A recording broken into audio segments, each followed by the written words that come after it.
मित्रांनो नमस्कार. मी प्राध्यापक डॉक्टर एम एन सुरोसे, मान्य श्री अण्णासाहेब डांगे महाविद्यालय हातकणंगले. मित्रांनो, पर्यटनाच्या विकासावर परिणाम करणारे घटक आपण या व्हिडिओमध्ये पाहणार आहोत.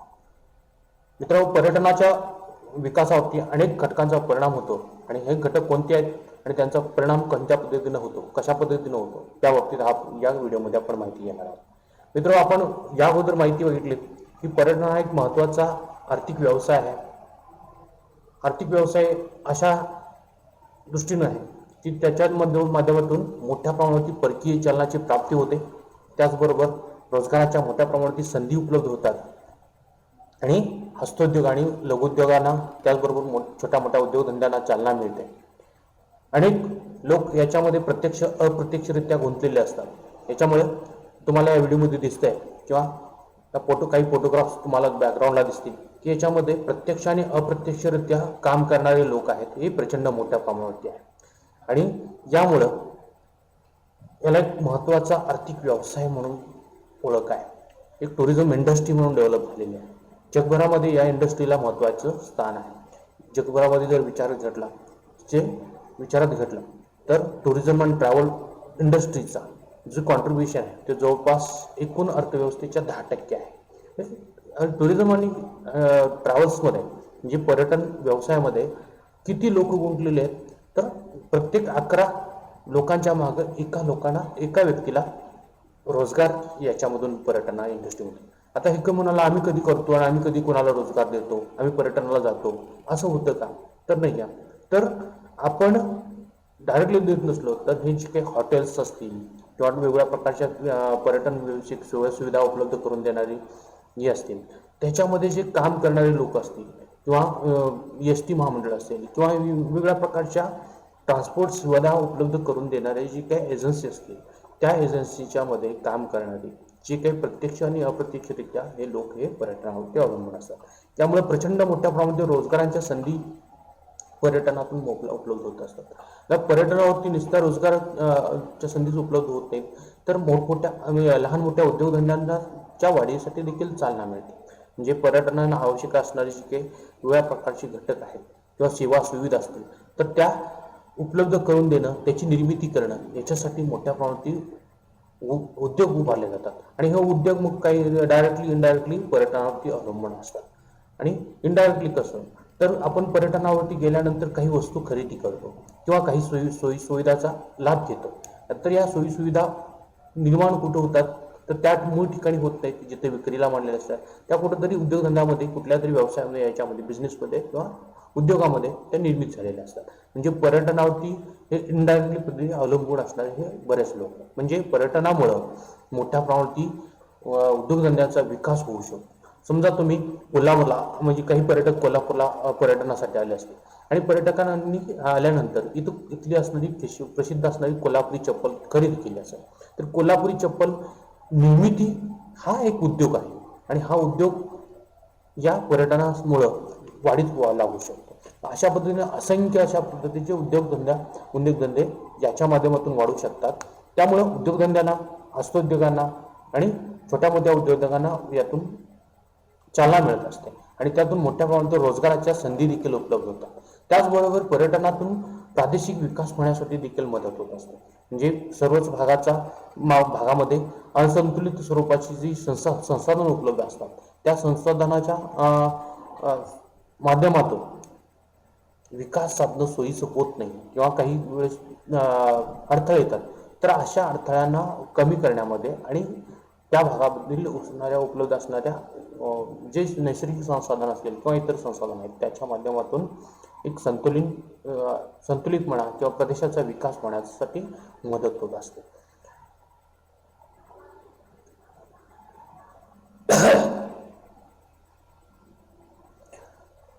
आता या पर्यटनाचं महत्त्व आणि संधी. आता महत्त्व म्हणजे काय, तर पर्यटनाच्या दृष्टिकोनातून पर्यटनाचा जर विचार केला तर जगभरामध्ये या पर्यटनामध्ये जवळपास 10% लोक या पर्यटनामध्ये गुंतलेले आहेत, पर्यटन या व्यवसायामध्ये गुंतलेले आहेत, टुरिझम इंडस्ट्रीमध्ये इन्व्हॉल्व झालेले आहेत. आणि प्रत्येक 10-11 लोकांच्या मागे एक व्यक्ती हा पर्यटनामध्ये काम करतो. पर्यटन या व्यवसायामध्ये डायरेक्टली इनडायरेक्टली जॉब करत असतो आणि याच्यामध्ये आणखी प्रचंड मोठ्या प्रमाणात वाढ होण्याची शक्यता आहे. कारण टुरिझम ही आपली गरज बनते, पर्यटन ही आपली गरज बनताना जाते किंवा आपल्या दैनंदिन जीवनातून थोडीशी विश्रांती किंवा थोडंसं वेगळंपण आपण अनुभवण्यासाठी, त्यातून जीवनाचा आनंद घेण्यासाठी आपण जगभर फिरण्याचा प्रयत्न करतो किंवा वेगळ्या भागामध्ये फिरण्याचा प्रयत्न करतो. त्या ठिकाणी गेल्यानंतर तुम्ही काही अंशी खरेदी करता, काही तिथल्या सोयीसुविधांचा उपभोग घेता.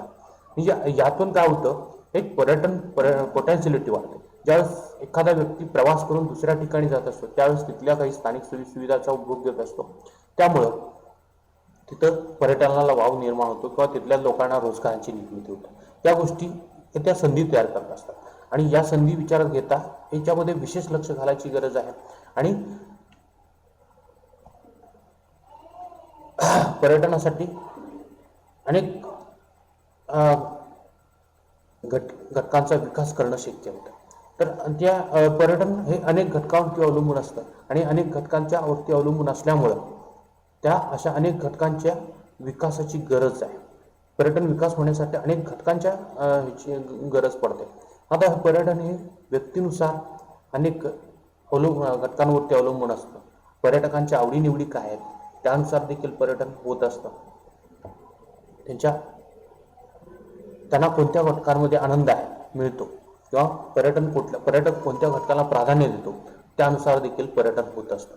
त्यामुळं जे घटक आहेत पर्यटनाच्या विकासासाठी अनुकूल असणारे किंवा पर्यटनाच्या विकासामध्ये महत्त्वाची भूमिका पूर्ण करणारे जे घटक आहेत त्या घटकांना अनन्यसाधारण असं स्वरूपाचं महत्त्व आपल्याला आलेलं पाहिजे. पर्यटकांच्या आवडीनुसार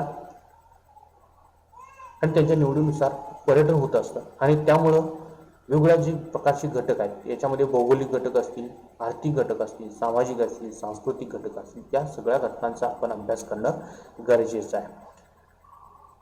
मित्र, आता सद्यस्थितीमध्ये किंवा या टेक्नॉलॉजीमुळं तुम्हाला जग खूप लहान केलं, तुमच्यासाठी किंवा सर्वांसाठी जग खूप लहान केलं. कारण का आपण काही तासामध्ये जगाच्या या कोपऱ्यातून दुसऱ्या कोपऱ्यामध्ये जाऊ शकतो. आपल्याकडं अशा पद्धतीचे इन्फ्रास्ट्रक्चर उपलब्ध आहे, म्हणजे विमान आहेत, हेलिकॉप्टर्स असतील किंवा ट्रान्सपोर्टेशनच्या चांगल्या सुविधा आहेत. त्या ठिकाणी तुम्हाला म्हणजे पर्यटकांना राहण्यासाठी, निवासासाठी किंवा अन्नधान्य म्हणजे ज्याची जी काही इतर गरजा आहेत त्या गरजा पूर्ण करण्यासाठी उपलब्ध अशा प्रकारचे इन्फ्रास्ट्रक्चर आहे. तर या आणि सोयीसुविधा देणारी माणसं त्याच्यामध्ये गुंतलेली आहेत, काही एजन्सी याच्यामध्ये इन्व्हॉल्व आहेत. या सगळ्या घटकांमुळे पर्यटन इंडस्ट्री वाढताना पाहायला मिळते आणि हे वाढत असल्यामुळे मोठ्या प्रमाणावरती लोक देखील याच्यामध्ये गुंतलेले आपल्याला पाहायला मिळतात. डायरेक्टली इनडायरेक्टली याच्यामध्ये अनेक लोक याच्यामध्ये गुंतलेले आपल्याला पाहायला मिळतात. आपणही त्यामध्ये गुंतलेले असतो कळत न कळत पर्यटनामध्ये. तर हे असे पर्यटनावरती परिणाम करणारे कोणकोणते घटक आहेत याच्याबद्दल आपण जास्त डिटेल्समध्ये माहिती घेणार आहोत. आता सुरुवात करणार आहोत आपण म्हणजे भौगोलिक घटकांपासून. आता भौगोलिक घटकांच्या बाबतीत जर विचार केला तर भौगोलिक घटकांचं आकर्षण पर्यटकांना मोठ्या प्रमाणात असतं. भौगोलिक घटकांमध्ये काय येतं, अनेक जे पृथ्वीवरती आणि पृथ्वीशी संबंधित असणारे म्हणजे जे काही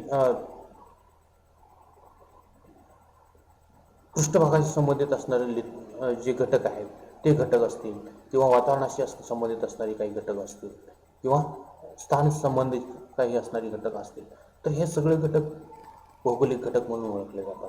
म्हणजे पृथ्वीच्या पृष्ठभागावरती उपलब्ध असणारे जलावरण असेल, शिलावरण असेल, वातावरण असेल, जीवावरण असेल, यासारखे जे घटक आहेत याच्यामधले सर्वच घटक हे भौगोलिक घटक समजले जातात. ठीक आहे, तर याच्यामधल्या प्रत्येक घटकाच्या बाबतीत आपण शॉर्टमध्ये माहिती घेऊ. आता यातला पहिला घटक म्हणजे स्थान. स्थान म्हणजे काय, तर एखादं ठिकाण किंवा एखादी त्याचं पर्टिक्युलर प्लेस, लोकेशन आपण त्याला म्हणू शकतो. तर हे कोणत्या ठिकाणी आहे, तर फॉर एक्झाम्पल आपल्या कोल्हापूर शहराच्या जवळपास पन्हाळा हे ठिकाण आहे. आणि त्यामुळे काय झालं, पन्हाळ्याचा आपण साप्ताहिक सुट्टीमध्ये किंवा आठवड्यातून काही दिवसातून काही महिन्यातून जर आपल्याला फिरायची लहर आली किंवा जवळपास जायचं आहे तर कुठं जातो, पन्हाळ्यासारख्या ठिकाणी जातो. कारण आपल्याला ते अफोर्डेबल होतं, परवडण्यासारखं होतं. जास्त जवळचं ठिकाण असेल तर ते आपल्या आवाक्यामध्ये येतं. म्हणजे एखादं ठिकाण कोणत्या ठिकाणी वसलेलं आहे, एखाद्या शहराच्या जवळ असेल तर ते जास्त विकसित होऊ शकतं. दुसऱ्या एखाद्या महत्त्वाच्या पर्यटन स्थळाच्या जवळपास असेल तर ते आणखी जास्त विकसित होऊ शकतं. म्हणजे कोल्हापूरला एखादा पर्यटक आला तर तो पर्यटक काय बघून जातो, कोल्हापूरच्या जवळपास असणारी जी पर्यटन स्थळ आहेत किंवा प्रेक्षणीय स्थळ आहेत ते पाहून जातो. तशाच पद्धतीने जगभरामध्ये तुम्ही कुठेही गेला तर एखाद्या घटकांच्या संगतीत किंवा सोबत असणारी जी काही ठिकाणं आहेत तर ती पाहण्यासाठी जास्त प्राधान्य दिलं जातं. फॉर एक्झाम्पल तुम्ही महाबळेश्वर या ठिकाणी गेला, महाबळेश्वरला गेल्यानंतर तुम्ही प्रतापगडला साहजिकच जाणार आहे, कारण ते जवळचं ठिकाण असू शकतं, त्याचं स्थान आहे. त्या आता हे स्थान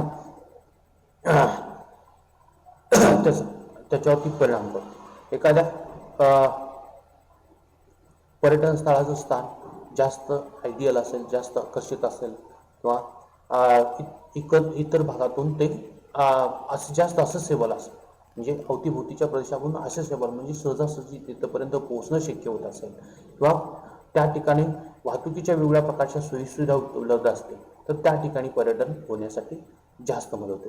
मित्रांनो, काही दिवसांपूर्वी किंवा काही वर्षांपूर्वी आपण म्हणू शकतो की पन्हाळ्यापर्यंत पोहोचण्यासाठी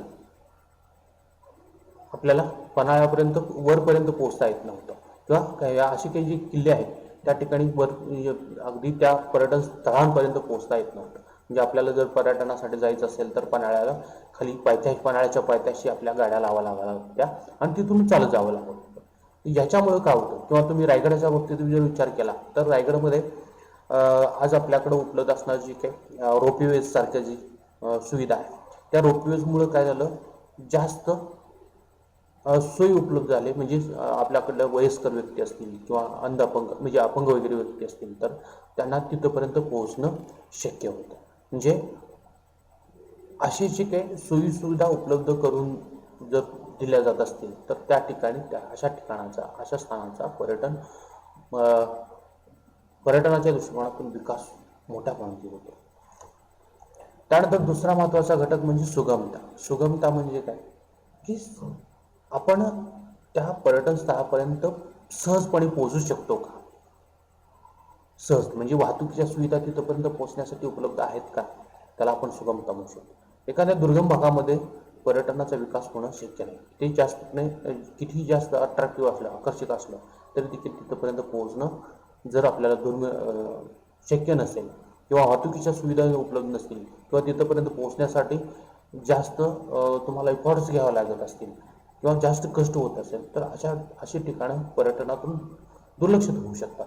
म्हणजे सुगमता जास्त असेल, चांगले असेल किंवा असेसिबिलिटी म्हणजे रस्त्यांचा विकास, रेल्वे मार्गाचा विकास असेल किंवा इतर वाहतुकीच्या साधनांचा विकास झालेला असेल आणि त्या ठिकाणी आपल्याला सहजासहजी पोहोचता येत असेल तर अशी ठिकाणं पर्यटनाच्या दृष्टिकोनातून विकसित होत असतात. म्हणजे भौगोलिक घटकामधला हा एक महत्त्वाचा घटक आहे की त्या ठिकाणी वाहतुकीच्या मार्गांचा, वाहतुकीच्या सोयीसुविधांचा विकास होणं गरजेचं आहे. त्यानंतर विस्तार. एखादं पर्यटन स्थळ आकारानं किती मोठं आहे, त्याचा आवाका किती आहे त्यावरती देखील त्या ठिकाणाचा विकास अवलंबून असतो. आता तुम्ही थंड हवेचं ठिकाण म्हणून आकारानं मोठ्या असणाऱ्या आणि तिथं डायव्हर्सिटी असणाऱ्या ठिकाणाला जास्त प्राधान्य देऊ शकतो. म्हणजे एखादं पर्यटन स्थळ विकसित होण्यामध्ये फक्त एकच घटक अवलंबून आहे, तर तिथं आकारानं मोठा असला की विस्तृत आकार असतात, की आकार मोठा असेल तर त्या ठिकाणी त्याला आणखी काही डायव्हर्सिटी, व्हरायटी द्यायला वाव राहतो. एकसारख्या म्हणजे आकारानं लहान असणारी ठिकाण त्याची संभाव्यता कमी असते पर्यटनाच्या विकासाच्या दृष्टिकोनातून.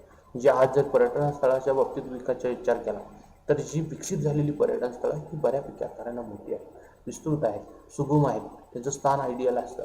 आणि काही ठिकाणं अशी देखील आपल्याला पाहायला मिळतात की जे ह्या गोष्टी क्रायटेरिया फुलफिल करू शकत नाही, ते ठीक आहे आज देखील दुर्लक्षित असलेले आपल्याला पाहायला मिळतात. त्याचबरोबर सृष्टी सौंदर्य पर्यटनामध्ये हा एक अतिशय महत्त्वाचा घटक आहे, सृष्टीचं सौंदर्य. आता सृष्टी सौंदर्य म्हणजे नैसर्गिकरित्या असणारे जे काय भौगोलिक घटकांचं सौंदर्य. याच्यामध्ये मग अनेक घटक येतात सृष्टी सौंदर्यामध्ये. कुणाला काय आवडतं तर कुणाला काय आवडतं, बरोबर आहे. याच्यामध्ये प्रत्येक व्यक्तीनुसार हे सृष्टी सौंदर्याची व्याख्या बदलते आणि हे पाहणं, सृष्टीचं सौंदर्य पाहणं याच्यासारखं आनंददायी गोष्टी असत नाही. म्हणजे आपण एखाद्या ठिकाणी घेतो वॉटरफॉल किंवा पर्यटनावरती गेल्यानंतर काय बघतो, त्या ठिकाणी असणारं जे काही वेगळंपण आणि त्याचं नजरेत पाहण्यासारखं सौंदर्य. आपण एखाद्या वॉटरफॉल पाहायला गेलो तर त्या ठिकाणी आपण उंच कड्यावरून पाहत असणारे जे पाण्यावर पडत असणारे पाणी आणि त्याचं जे सौंदर्य आहे ते सौंदर्य आपल्याला आपल्या घरी पाहता येतं का? कदाचित टी व्हीमध्ये पाहत असाल, पण त्याच्या ॲक्च्युली खऱ्या पद्धतीनं किंवा जो खरंच निसर्ग सौंदर्य आहे ते पाहण्यामध्ये आपल्याला एक वेगळा आनंद असतो आणि ते आपण पर्यटनाच्या माध्यमातून पूर्ण करू शकतो. जर समजा एखाद्या व्यक्तीनं तुम्हाला सांगितलं की मी कोकणात गेलो होतो फिरायला आणि त्या ठिकाणी हे पाहिलं ते पाहिलं वगैरे, हे ठीक आहे ऐकण्यापर्यंत, पण तुम्हाला स्वतः फिरायला गेल्यानंतर तिथलं जे काही सृष्टी सौंदर्य आहे ते सृष्टी सौंदर्य अनुभवता येऊ शकतं आणि हेच पर्यटकांसाठी आकर्षित करत असतं. म्हणजे कुठेही तुम्ही गेला, तुम्हाला सांगितलं IPL ड्रायव्हर अशा पद्धतीने चित्रात दाखवलं आणि अशा पद्धतीने आहे, तेवढ्यावरती आपल्या मनाचं समाधान होतं का? तर नाही होत. तर ते आपल्या नजरेनं पाहणं म्हणजे आपल्या नजरेची भूक असते, ती भूक पूर्ण करण्याचं काम सृष्टी सौंदर्य करत असतं आणि ज्या ठिकाणी सृष्टी सौंदर्य आहे त्या ठिकाणी ते व्यवस्थितरित्या मेंटेन केलेलं असेल, त्याच्या सृष्टी सौंदर्यात भर टाकणारे आणखी काही गोष्टी तयार केल्या गेल्या असतील तर अशी ठिकाणं पर्यटन स्थळं म्हणून विकसित होऊ शकतात.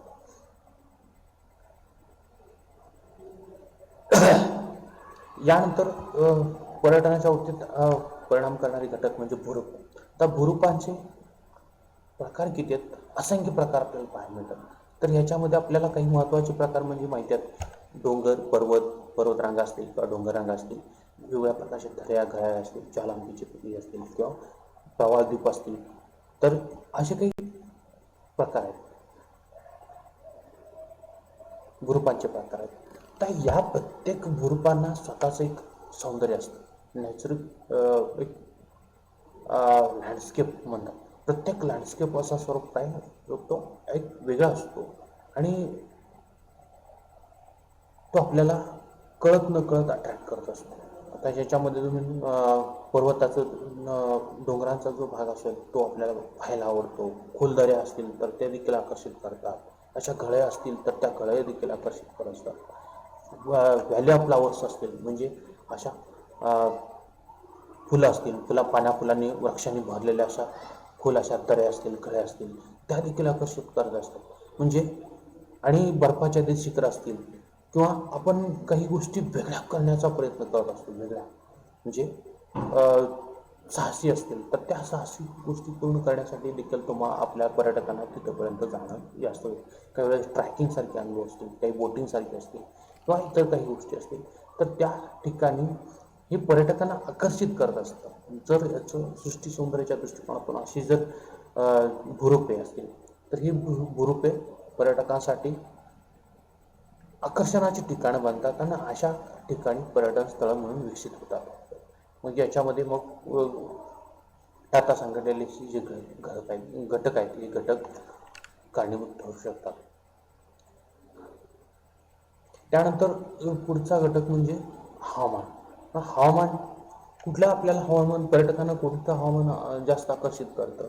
जे शीतल आहे किंवा आल्हाददायक आहे. म्हणजे आपण पर्यटनासाठी कुठं घेत जातोय, कडाक्याच्या उन्हाळ्यात नाही, उन्हात जात नाही, बाहेर जातो आपल्याला चला ऊन अनुभवूया म्हणून आपण दुपारी 12 नंतरचा ऊन मे मधला अनुभवायला त्याचा आनंद घ्यायला जात नाही. ते आनंददायी नसतं, आहे की नाही? आणि तशाच पद्धतीनं आपण एक्स्ट्रीम क्लायमेट असणाऱ्या भागात देखील जाऊ शकत नाही.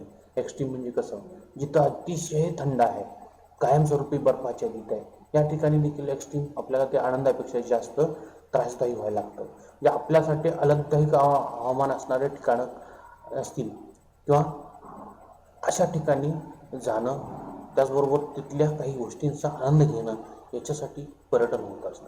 याच्यामध्ये मग पर्यटन असतील, हे पर्जन्याचा भाग होतो किंवा हवामानविषयक अनेक घटक आहेत. या घटकांचा आपण अनुभव घेऊ शकतो. त्यामध्ये ज्या ठिकाणी पाऊस पडतो, जो पाऊस आल्हाददायक असतो तो पर्यटनासाठी अनुकूल असतो. आल्हाददायक कुठंपर्यंत असतो म्हणजे अतिवृष्टी होणं म्हणजे पर्यटनासाठी आल्हाददायक नाही किंवा अवर्षण होणं हे देखील पर्यटनासाठी आकर्षणाचं नाही. तर एका विशिष्ट पातळीपर्यंत पर्यटकांना पर्जन्य आवडतं, पाऊस आवडतो. तर त्या ठिकाणी पर्यटक अशा पाऊस पडणाऱ्या भागामध्ये किंवा पावसाळ्याच्या कालावधीमध्ये काही ठिकाणी आपल्याला निर्माण झालेले धबधबे पाहायला मिळतात, तर ते पाहण्यासाठी असतील किंवा पावसाचा आनंद घेण्यासाठी, पावसात भिजण्यासारखे असतील कृती असतील किंवा छोटे मोठे धबधबे पाहण्यासाठी असेल किंवा त्या कालावधीमध्ये जे निर्माण झालेलं जे काही विहंगम दृश्य म्हणू शकतो आपण, हिरवंगार सृष्टीचं सौंदर्य, ते या कालावधीमध्ये सृष्टीनं आपल्या हिरवा शालू नेसलेलं असं म्हणतं. तर तशा पद्धतीनं हे पाहण्यासाठी, ते अनुभवण्यासाठी, ते नजरेत साठवण्यासाठी, त्याचा आनंद घेण्यासाठी पर्यटक बाहेर पडत असतात. तरी पावसाचा भाग असेल किंवा त्यानंतर दुसरा महत्त्वाचा घटक म्हणजे हिमाचा, बर्फाचा भाग असेल, बर्फ हे देखील आपल्या लोकांना आवडतं, पर्यटकांना आवडतं. त्यामुळेच हिमालयामध्ये बऱ्याच ठिकाणी पर्यटक गेल्यानंतर त्या ठिकाणी असणाऱ्या जे बर्फवृष्टीचा, बर्फावरती वेगवेगळ्या प्रकारचे खेळ खेळण्याचा आनंद घेत असतात. त्यामुळं ज्या ठिकाणी असं आल्हाददायक वातावरण आहे, हवामान आहे, वेगवेगळ्या प्रकारचे सृष्टीचे आविष्कार पाहायला मिळतात, वातावरणाचे आविष्कार पाहायला मिळतात, तर त्या ठिकाणी पर्यटक जाणं पसंत करत असतो.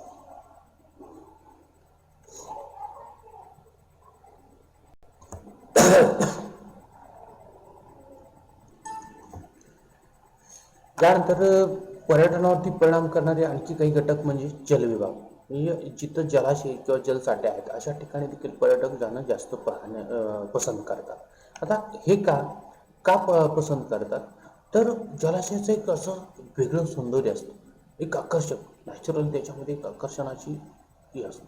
तर पाणी पाहायला आवडतं आपल्याला, त्याचबरोबर पाण्यातले वेगवेगळ्या प्रकारचे खेळ खेळायला आवडतात, पाण्यामध्ये पोहायला आवडतं, पाण्यामध्ये आपल्याला डुबकी मारायला आवडते, पाण्यामध्ये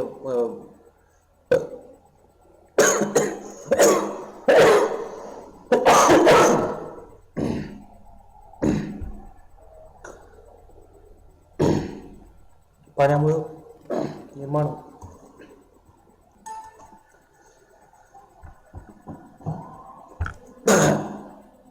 पाण्याच्या या सृष्टी सौंदर्यामुळं अनेक पर्यटक आकर्षित होत असतात. याच्यामध्ये बोटिंग सारख्या गोष्टीचा आनंद घेतात. त्याचबरोबर सृष्टी सौंदर्याचा देखील मोठ्या प्रमाणात आनंद घेतात. काळात वाहत असणारं पाणी असेल किंवा संत थांबलेलं पाणी असेल, पाण्यावरती निर्माण झालेल्या वेगवेगळ्या लाटा असतील किंवा पाण्याच्या अवतीभोवती पाहायला मिळाले वेगवेगळ्या प्रकारचे जलचर प्राणी असतील किंवा प्राण्यावरती असतील, तर आणि पाण्याच्या अनुषंगाने किंवा पाण्याच्या जवळपास निर्माण झालेली चिकन घनदाट वनस्पती किंवा हिरवीगार झाडं असतील, या सगळ्या गोष्टी आकर्षित करत असतात आणि यामुळं जलविभाग किंवा पाण्याचे जे जलसाठे आहेत, पाण्याचे साठे आहेत, हे पर्यटकांना आकर्षित होतात. त्यामुळे पर्यटकांची मोठ्या प्रमाणात वर्दळ कायमस्वरूपी या जलविभागाच्या किंवा पाण्याच्या जवळपास आपल्याला पाहायला मिळते. याच्यामध्ये मग नद्या असतील, सरोवर असतील, धबधब्याचे किंवा जलप्रपाताचे काही भाग असतील, उदक फवारे असतील किंवा हिमनद्या असतील, त्याचबरोबर बेटं असतील किंवा समुद्रकिनारे, यासारख्या ठिकाणी पर्यटकांची गर्दी आपल्याला पाहायला मिळते. आता नद्यांवरती पर्यटन स्थळं विकसित होतात. बरीच शहरं ही नद्याच्या काठी वसलेली असतात आणि नद्यांच्या माध्यमातून आपल्याला त्या किंवा बरीच धार्मिक ठिकाणं देखील नद्यांच्या काठावरती वसलेली असतात.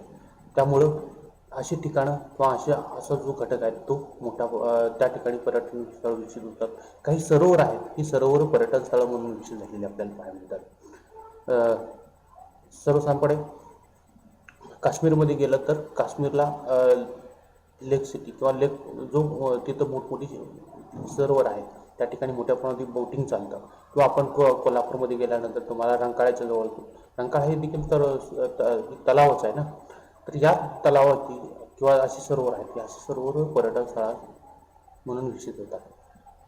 किंवा त्यानंतर जे धबधबे आहेत, वॉटरफॉल्स, ते वॉटरफॉल देखील आपल्याला आपल्या नजरेची पारणं फेडत असतात आणि यामुळं अशा ठिकाणी पर्यटक स्थळ जातात, तिथल्या घटकांचा आनंद घेतात आणि उपभोग घेतात. त्याचबरोबर काही ठिकाणी नैसर्गिकरित्या गरम पाण्याचे फवारे निर्माण झालेले असतात किंवा उष्ण पाण्याचे प्रवाह असतात, तर अशा ठिकाणी देखील पर्यटक जाणं पसंत करतात. आता हे एक निसर्गाचा आविष्कार म्हणून पाहणं, त्याचबरोबर हे आरोग्याच्या दृष्टिकोनातून चांगलं असल्यामुळं किंवा आरोग्यासाठी जास्त उपयुक्त असल्यामुळं अशा ठिकाणी देखील पर्यटक जाण्याचा तिथल्या गरम पाण्यामध्ये स्नान करण्याचा किंवा काही ट्रीटमेंट घेण्याचा असेल तर त्यासाठी देखील असे ठिकाणी पर्यटक जात असतात. त्याचबरोबर हिमनद्या असतील तर हिमनद्या म्हणजे हिमाच्या किंवा बर्फाच्या नद्या असतात. हा बर्फाच्या नद्या कुठं पाहायला मिळतात? ज्या ठिकाणी बर्फवृष्टी होते किंवा आपल्याकडे म्हटलं तर हिमालयामध्येच अशा पद्धतीने हिमनद्या पाहायला मिळतात. तर ह्या हिमनद्यांच्या भागामध्ये देखील पर्यटक जाणं पसंत करतात. त्याचं पाहणं हळूवार ते बर्फ पुढे सरकत असणारं, त्याचबरोबर पांढरा शुभ्र अशी बर्फाची चिखरं, बर्फाच्या देत असणारा भाग हे पाहणं यासाठी पर्यटक तिथपर्यंत पोहोचतात. त्याचबरोबर बेटाचा भाग की जे पाण्यात चारी बाजूनं पाण्यानं वेढलेला भूमीचा जो भाग असतो त्याला बेटा पण म्हणतो. तर हा बेटाचं देखील एक वेगळं सौंदर्य असतं आणि हे सौंदर्य अनुभवण्यासाठी असे बरेच पर्यटक तिथंपर्यंत जातात. अनुभवण्यासाठी बघणं, तिथल्या पर्यटन विषयक सोयीसुविधा घटकांचा आनंद घेणे यासाठी पर्यटक तिथंपर्यंत जात असतात. त्याचबरोबर समुद्रकिनाऱ्याचा भाग, तर समुद्रकिनाऱ्याचा भाग किनारवरती जिथं बीचेस आहेत, पुळणच आहेत, या ठिकाणी कायमस्वरूपी पर्यटकांची वर्दळ असते, गर्दी असते. आणि का असते तर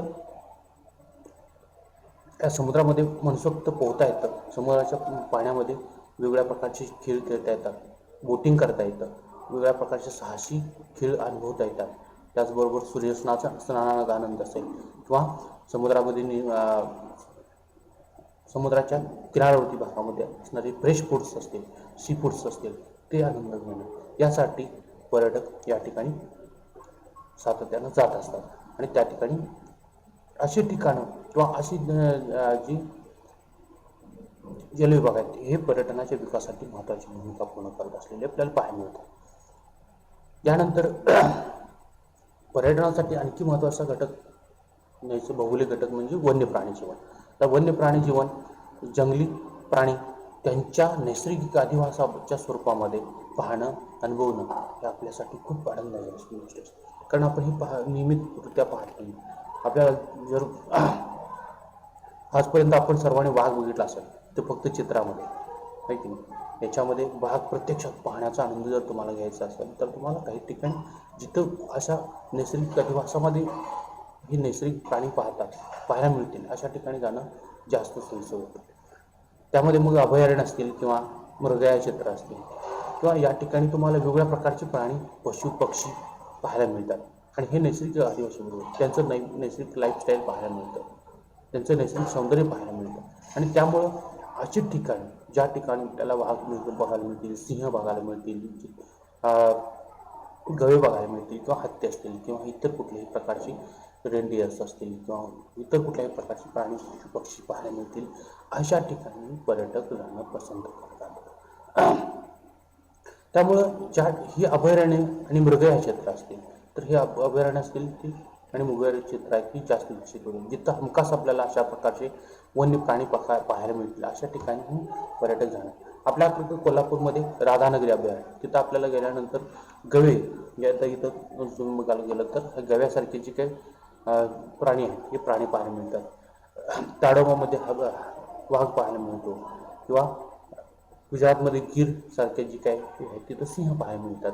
असे अनेक काही अभयारण्य आहेत की विशिष्ट काही प्राण्यांसाठी प्रसिद्ध आहेत. तर अशा वन्य प्राणी जीवन आपल्याला पाहण्यासाठी देखील पर्यटक त्या ठिकाणी भेटी देतात आणि त्या ठिकाणी पर्यटनाचा विकास होऊ शकतो. त्याचबरोबर नैसर्गिक सौंदर्यामध्ये महत्त्वाची भूमिका पूर्ण करणारा आणि सृष्टी सौंदर्यामध्ये देखील वाढ करणारा तो घटक म्हणजे नैसर्गिक वनस्पती. तर या नैसर्गिक वनस्पतीमध्ये जंगलं असतील, गवताळ पूर्ण असतील किंवा मरुस्थळे असतील यासारखी जी ठिकाणं आहेत ही पर्यटकांसाठी आकर्षणाची ठिकाणं बनलेली असतात. याच्यामध्ये मग विस्तीर्ण अशा स्वरूपाचा जंगलांचा भाग असेल, जंगल सफारी करणं, जंगलामधलं तुम्हाला फिरून येणं, पाहून येणं किंवा फ्रेश ऑक्सिजन घेण्यासाठी किंवा फ्रेश आपल्याला एअर मिळवण्यासाठी, वेगळं पण पाहण्यासाठी अशा ठिकाणी पर्यटक जाणं पसंत करतात. त्याचबरोबर अशा ठिकाणी तुम्हाला वेगवेगळ्या प्रकारचे प्राणी, पशु पक्षी, सूक्ष्मजीव, वेगवेगळ्या प्रकारचे घटक आपल्याला पाहायला मिळू शकतात. तर त्यामुळं अशा ठिकाणी जंगलामध्ये जी जंगलांचा भाग आहे तो भाग विकसित पर्यटन स्थळ म्हणून विकसित होऊ शकतो.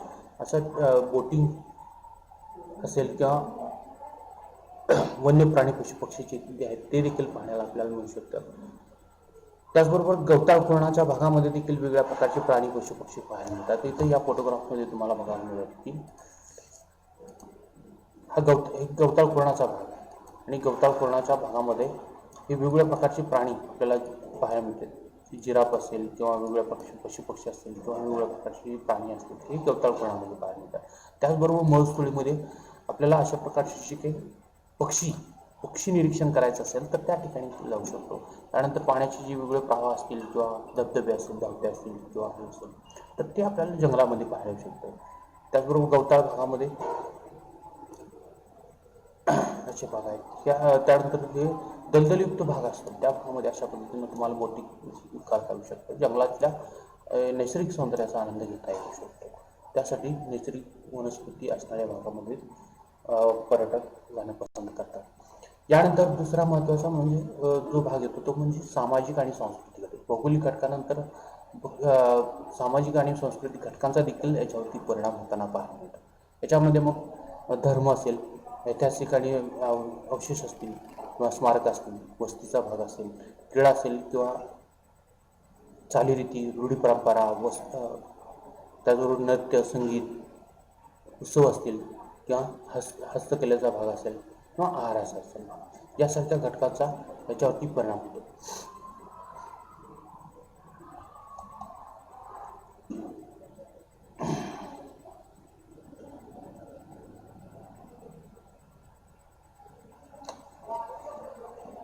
त्यातल्या एक एक घटकांच्या बाबतीत आपण माहिती घेऊया. पहिला घटक म्हणजे धर्म. धार्मिक कारणाच्या निमित्तानं जे पर्यटन होतं ते सुरुवातीपासून होताना पाहायला मिळतं. अगदी प्राचीन कालावधीपासून धार्मिक पगडा समाजावरती आहे. यामुळं प्रचंड मोठ्या प्रमाणातील लोक प्रवास करतात, पर्यटन करत असतात. प्रत्येकाच्या आस्था आणि भावना आहेत किंवा इमोशन्स जोडल्या गेलेले आहेत धार्मिक कारणासाठी. म्हणजे प्रत्येकाला आपापल्या धार्मिक क्रिया प्रक्रिया किंवा धार्मिक कृती असतील किंवा क्रिया असतील त्या करण्यासाठी आणि त्याच्यामध्ये मिळणारा जो आनंद मिळवण्यासाठी प्रवास करताना आपल्याला पाहायला मिळतो. मग अशी ठिकाणं ही प्रत्येक धर्मासाठी वेगवेगळी असू शकतात. प्रत्येक धर्माचं धर्मीय लोकांचं अस्तित्व ठिकाणी वेगळं असू शकतं आणि अशा ठिकाणी पर्यटक जाणं पसंत करतात. ही अंतर्गत स्फूर्तीमुळं हे पर्यटक इथेपर्यंत जातात. त्याला कुणीही बोलवत नाही तरी देखील अंतर्गत स्फूर्ती म्हणतो. त्या स्फूर्तीच्या माध्यमातून लोक जातात. जे लोक मक्का मदिनाला जातात, आपल्याकडचे लोक काही पंढरपूरला जातात किंवा शीख धर्मीय असेल तर ते अमृतसरसारख्या ठिकाणी जातात. असे हे जे काही इथे फॉर एक्झाम्पल उदाहरणादेखील काही घेतलेले आहेत. आता हे मक्क्याचं ठिकाण आहे. हे मक्क्याचं ठिकाण या ठिकाणी प्रचंड मोठ्या प्रमाणात मुस्लिम भाविक जमा होतात. तर हे वर्षातून काही त्यांचा जो यात्रेचा कालावधी, उरूसचा कालावधी जो असतो त्या कालावधीमध्ये हज यात्रा उद्भरते, त्या यात्रेच्या कालावधीमध्ये जातात. त्यानंतर हे अमृतसर हे ठिकाण आहे शीख धर्मियांचं पवित्र धार्मिक. त्याचबरोबर आपल्याकडचं हे हिंदू धर्मियांचं पवित्र धार्मिक स्थळ म्हणून ओळखलं जातं आपल्या परिचयाचं पंढरपूर हे ठिकाण आहे. या ठिकाणी लाखोच्या संख्येनं पर्यटक येतात. म्हणजे एकाच वेळी एकाच ठिकाणी लाखोच्या संख्येनं पर्यटक करू शकतात. आता ही काही उदाहरणं आहेत. या व्यतिरिक्त देखील आपण बऱ्याच वेळा प्रवास करतो धार्मिक कारणासाठी. म्हणजे देवदेव करणं असेल किंवा काही विशिष्ट देवाला जाणं, मंदिराला जाणं किंवा यात्रेला जाणं, उत्सवाला जाणं यासारखे जे काही निमित्त आहेत त्या निमित्ताच्या माध्यमातून मोठ्या प्रमाणात पर्यटन होत असतं. आपण तिथे गेल्यानंतर अनेक तिथल्या सोयीसुविधा घटकांचा उपयोग येतो. तिथल्या काही वस्तू खरेदी करतो. त्यासाठी देखील त्यामुळे हे पर्यटन म्हणून ओळखलं जातं. जाताना आणि परत येत असताना काही घटकाचा उपयोग येतो. प्रवासासाठी वेगवेगळ्या प्रकारची साधनं वापरतो. त्यातून पर्यटनाची ही कृती होत असते. त्यानंतर आपण दुसरा घटक म्हणजे ऐतिहासिक घटक आणि विशेष स्मारक असते. तर हे ऐतिहासिक घटक आपल्याला इतिहासाची जाणीव करून देतात. याच्या ऐतिहासिक स्मृतीमध्ये घेऊन जात असतात. तत्कालीन सामाजिक स्थिती काय असू शकेल किंवा सामाजिक स्थितीबद्दल जाणीव करून देतात. काही तत्कालीन म्हणजे ऐतिहासिक त्या कालावधीमध्ये ज्यावेळेस अशी स्मारकं किंवा अवशेष उभारले जात असतील त्यावेळेची परिस्थिती काय असू शकते याबद्दल आपल्याला बरेच काही गोष्टी सांगून जातात. त्यामुळं अशी ठिकाणं पाहणं, अनुभवणं त्याचा आनंद घेणं हे पर्यटक पसंत करतात. त्यामुळे मग असे ठिकाणं पर्यटन स्थळ म्हणून विकसित होतात, याच्यामध्ये ज्याला प्रचंड महत्त्व प्राप्त होतं. ऐतिहासिक वारसा असणारी, ऐतिहासिक अवशेष असणारे असे ठिकाण, ताजमहालासारखे असेल किंवा दिल्ली लाल किल्ला असेल किंवा आग्र्याचा किल्ला असेल किंवा हम्पीसारखी जी ठिकाणं आहेत किंवा फतेपूर सिक्री असेल किंवा इतर जी ठिकाणं आहेत ही ठिकाणं जे ज्याला ऐतिहासिक महत्त्व आहे, अजंठा वेळा असेल किंवा तिथं जे असणारे जे लेणी आहेत, त्यानंतर हम्पीसारखं जे काही प्राचीन मंदिर असणार तिथं भाग आहे, प्राचीन वास्तुशिल्पकलेचे वेगवेगळ्या प्रकारचे नमुने असतील किंवा हुमायूंचं स्तंभ असेल किंवा कोणार्कमध्ये असणारं जे काही सूर्य मंदिर आहे किंवा मानस वाईल्ड सेंच्युरी असेल किंवा खजुराहोचं मंदिर असेल किंवा बुद्धिस्ट असेल किंवा असे जी काही आग्र्याचा किल्ला असेल किंवा नालंदासारखे असेल, हे जे ऐतिहासिक आता ही ही प्रातिनिधिक स्वरूपामध्ये घेतलेली आहे.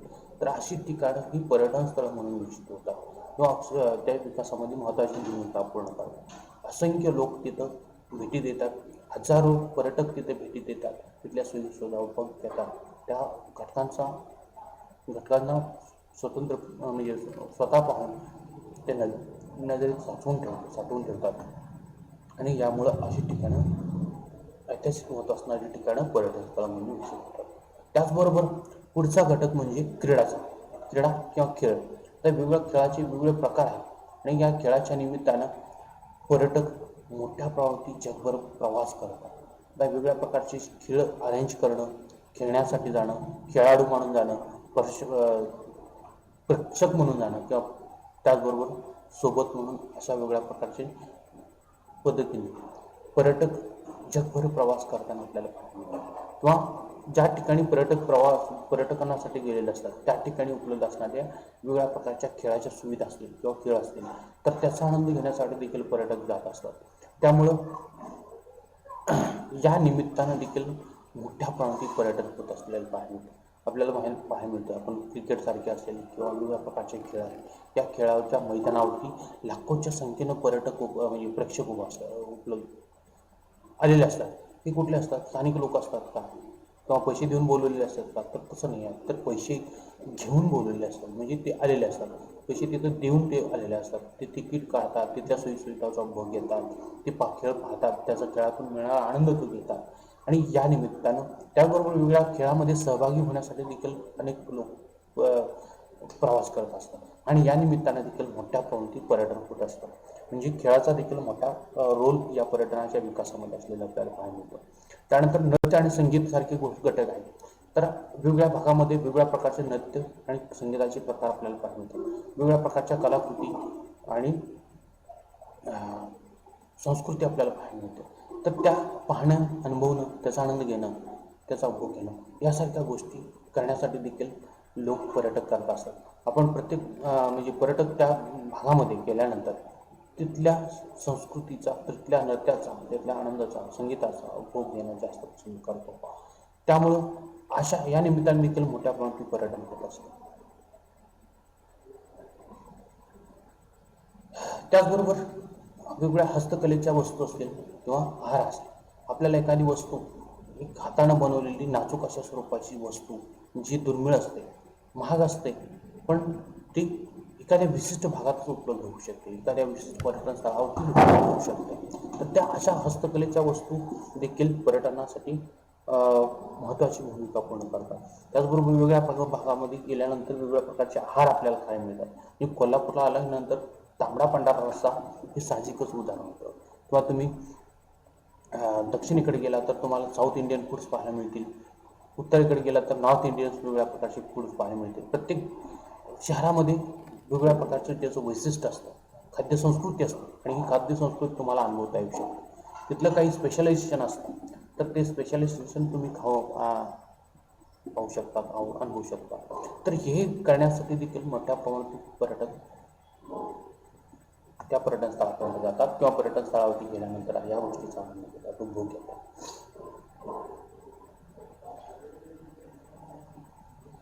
यानंतर आर्थिक घटक, पर्यटनावरती परिणाम करणारे हे काही आर्थिक घटक आहेत. जे घटक आहेत की एखादी गोष्ट किंवा एखादी कृती पूर्ण करण्यासाठी त्याला इकॉनॉमिकली सपोर्ट असावा लागतो. हे आर्थिक सपोर्टशिवाय, आर्थिक घटकांशिवाय पर्यटन होणं शक्य नाही आहे किंवा पर्यटनासारख्या कृती होणं ज्याच्या माध्यमातून मोठ्या प्रमाणात खर्च करावा लागतो किंवा केला जातो आणि आनंद त्या मोबदल्यात काय मिळालं जातं, आनंद मिळाला जातो, समाधान मिळालं जातं, सॅटिस्फॅक्शन मिळालं जातं. तर हे करण्यामध्ये ज्यावेळेस आर्थिक घटक मजबूत असतील किंवा आर्थिक दृष्टिकोनातून पर्यटक मजबूत असतील तर त्यावेळेस हे मोठ्या प्रमाणात पर्यटन होऊ शकतं. याच्यामध्ये मग वाहतूक असेल, औद्योगिकरण असेल, व्यक्तिगत किंवा राष्ट्रीय उत्पन्नाचा भाग असेल, राहणीमानाचा दर्जा असेल किंवा पर्यटन करण्याची इच्छा असेल, क्रयशक्ती असेल किंवा खर्च प्राधान्य असेल, यासारखे घटक आहेत. हे घटक आपण बघणार आहोत. या घटकांचा प्रत्यक्ष अप्रत्यक्षरित्या मोठ्या प्रमाणात परिणाम होत असतो. आता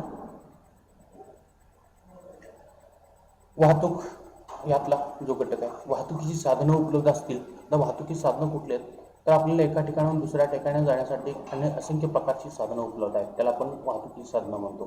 त्याच्यामध्ये मग बस असतील, विमान असतील, टॅक्सी असतील किंवा ट्रेन असतील, स्कूटर असतील किंवा पब्लिक ट्रान्सपोर्ट असेल किंवा बस असतील, जहाज असतील, रेल्वे असेल, अशी असंख्य वाहतुकीची साधनं उपलब्ध आहेत.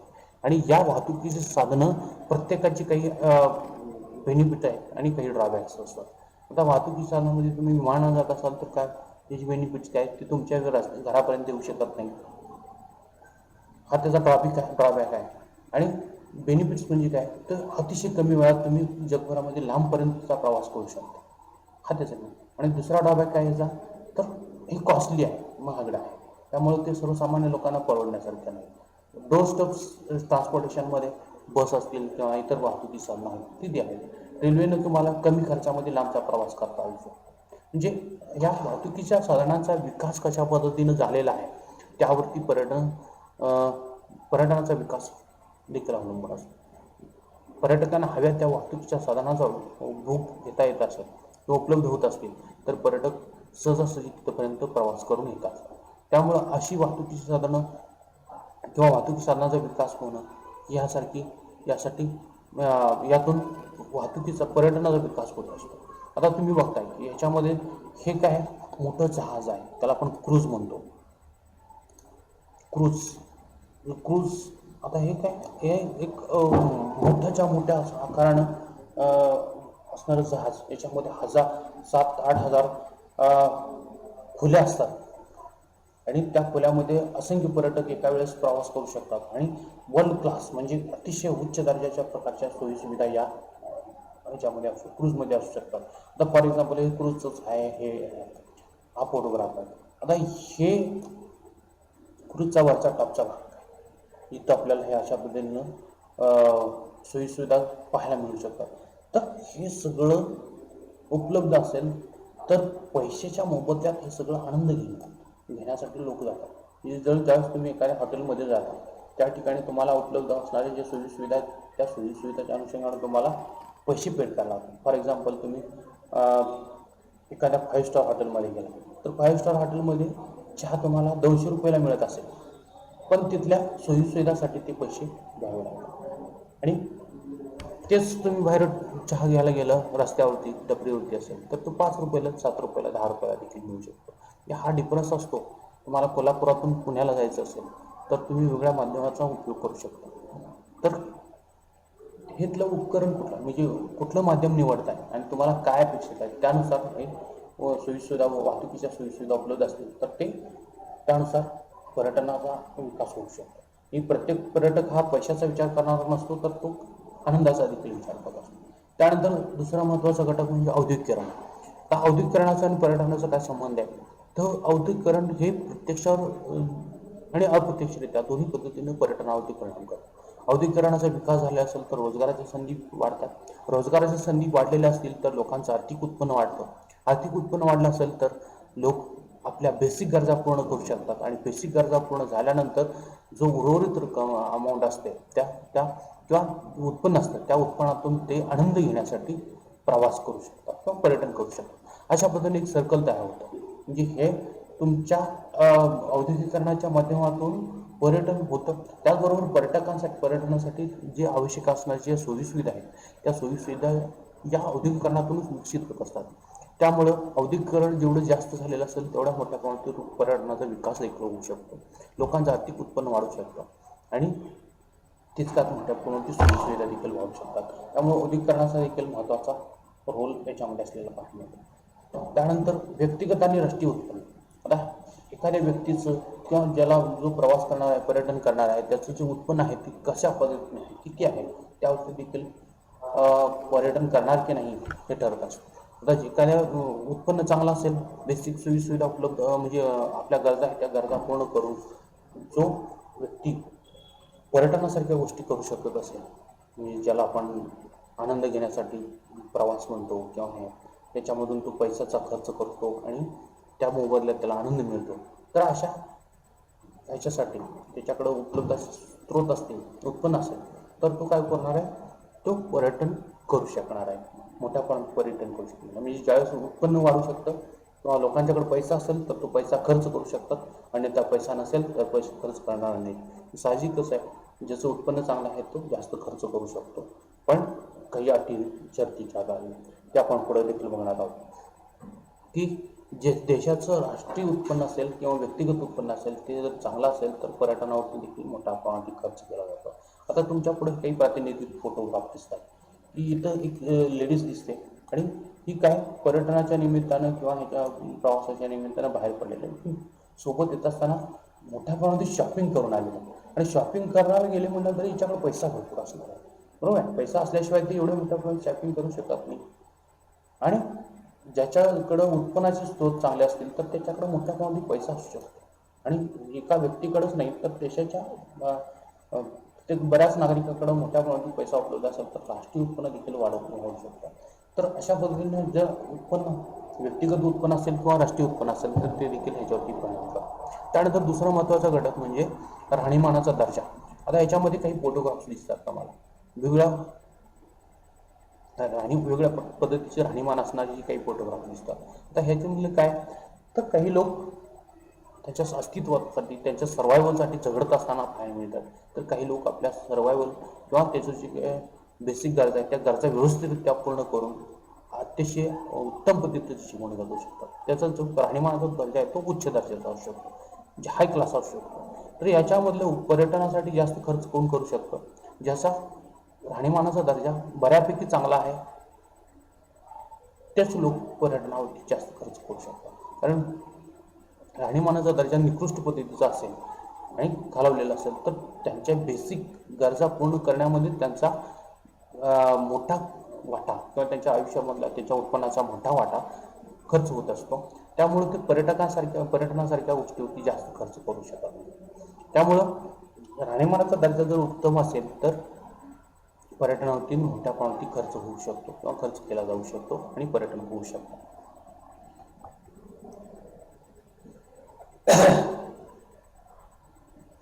त्याचबरोबर पर्यटन करण्याची इच्छा देखील असायला पाहिजे, हो की नाही.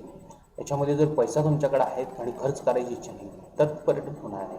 तर आपल्याला बघा, मी मग तुम्हाला सांगितलं होतं की मोठ्या प्रमाणात पर्यटक पंढरपूरला जातात, स्वयंस्फूर्त पद्धतीने जातात, पैसा असो नाही तर नसो चालत का होण्या जातात. म्हणजे अशा याच्या मागचं कारण काय, तर त्याची इच्छा असणं हे गरजेचं आहे.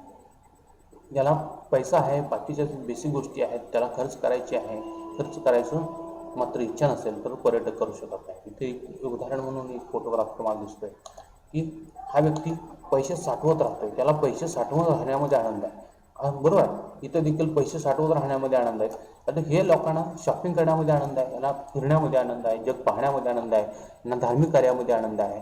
तर फिरणं, पाहणं, आनंद किंवा पर्यटन करण्याची इच्छा यासारख्या घटकांचा देखील पर्यटनावरती परिणाम होताना आपल्याला पाहणे. आपल्याकडचे बरेच लोक आपण बघतोय की पैसे साठवत राहतात आणि त्यातच त्यांचं आयुष्य संपून जातं. फिरण्यामध्ये, जग पाहण्यामध्ये त्यांना फारसा इंटरेस्ट नसतो, रसही नसतो. म्हणजे ही जी इच्छा असेल तर पर्यटन करू शकतो. त्याचबरोबर क्रयशक्ती, पैसा उपलब्ध असणं, आपल्याकडं मुबलक पैसा उपलब्ध असेल, आता आपल्याकडं म्हणण्यापेक्षा पर्यटकांकडं मुबलक पैसा उपलब्ध असेल तर तो पैसा आपण काय करू शकतो, आपल्या बेसिक रिक्वायरमेंट नंतरचा जो खर्च आहे तो खर्च करू शकतो. जशा पद्धतीने आपल्याकडं मोठी गाडी घेऊ शकतो आपण.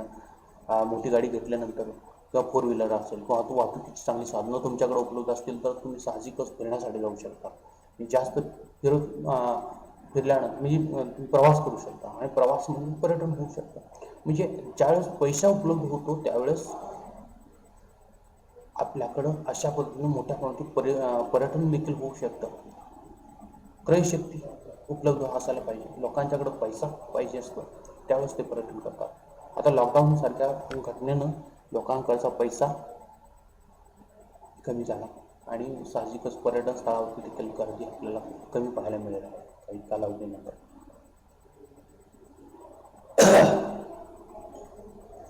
त्यानंतर खर्चाला प्राधान्य देण्याची वृत्ती. आपण कोणत्या गोष्टीला किती महत्त्व द्यायचं हे व्यक्तीवरती अवलंबून असतं. मी मला सांगितल्याप्रमाणे आनंद मिळवण्यासाठी करण्यात येणारा खर्च करायचा की साठवण्यासाठी करायचा, मुलांच्या शिक्षणासाठी करायचा की प्रॉपर्टी वाढवण्यासाठी करायचा, हा प्रत्येकाचा वैयक्तिक प्रश्न असतो आणि त्याच्यामध्ये त्याला आनंद असतो. आणि मग हा घटक देखील म्हणजे पर्यटनावरती परिणाम करतो. एखाद्या व्यक्ती आनंद मिळवण्यासाठी पैसे खर्च करून सुद्धा आनंद मिळवत असतो. एखाद्या व्यक्ती पैसे साठवून देखील आनंद मिळवू शकत नाही. म्हणजे हे खर्चाचं व्यक्तिगत समीकरण वेगळं असू शकतं आणि त्यामुळं खर्चाचा प्राधान्यक्रम कुठला आहे त्यावरती देखील पर्यटन ठरत असतं. त्याचबरोबर इतर घटक देखील पर्यटनावरती परिणाम करतात. त्याच्यामध्ये जीवनशैली बदलली जाते. म्हणजे आपल्याकडं म्हणजे जगभरामध्ये बदलत गेली जात असलेली जीवनशैली असेल, त्या जीवनशैलीचा होत असणारा परिणाम आपल्याला असेल. एकत्रित कुटुंबाची शैली असेल किंवा विभक्त कुटुंब पद्धती असेल, त्या जीवनशैलीमध्ये फरक पडताना पाहायला मिळतो. त्याचा देखील परिणाम होतो किंवा इतर अनेक घटक जीवनशैली म्हणजे अनेक घटकांचा भाग होतो. त्या घटकांतून पर्यटन करण्याची वृत्ती म्हणजे आपण बऱ्याच वेळा बघतो की शेजारी फिरायला गेले म्हणून आपण पण जायला पाहिजे असं. अशा पद्धतीने ज्या आपल्याकडे जे होतात म्हणजे मनोरंजनाच्या सोयी उपलब्ध झालेल्या आहेत त्यामुळे देखील पर्यटनावरती त्याचा परिणाम होतो. आरोग्याच्या सोयी मोठ्या प्रमाणात उपलब्ध होत आहेत, त्याचा उपलब्ध कशा आहेत त्यानुसार देखील पर्यटनाच्या सोयी विकास होऊ शकतो. आर्थिक उत्पन्न लोकांचं वाढत असेल किंवा कशा पद्धतीने आहे त्यानुसार पर्यटनावरती त्याचा परिणाम होतो. लोकांची आवड निवड काय आहे त्याचाही परिणाम होत असतो. लोकांचे छंद कशा पद्धतीने आहेत ते देखील महत्त्वाचे आहे आणि वेगळ्या पद्धतीने वेगवेगळे कार्यक्रम आयोजित केले गेले असतील किंवा केले असतील तर त्याचाही परिणाम पर्यटनावरती होत असतो. वेगवेगळ्या खेळाचे आयोजन असेल किंवा खेळाच्या निमित्तानं पर्यटन केलं जात असतं. एकंदरीत पर्यटनावरती अनेक घटकांचा परिणाम होतो आणि पर्यटन हा एक आर्थिक व्यवसाय आहे आणि आर्थिक व्यवसाय म्हणून विकसित होताना पाहायला मिळतो. पर्यटक आपापल्या आवडीनुसार निवडीनुसार पर्यटन करत असतात आणि त्याचाही परिणाम पर्यटनावरती होतो. नैसर्गिक सृष्टी सौंदर्य असणाऱ्या ठिकाणात पर्यटकांना जास्त पसंती दिली जाते. पर्यटन स्थळाबरोबर नैसर्गिक पर्यटन स्थळाबरोबरच ऐतिहासिक, सामाजिक आणि सांस्कृतिक घटकांचंही पर्यटकांना आकर्षण असतं. त्यामुळे अशा ठिकाणांनाही पर्यटक भेटी देणे पसंत करतात.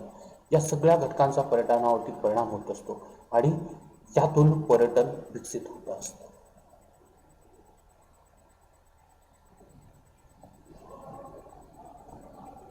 धन्यवाद. आभारी आहे.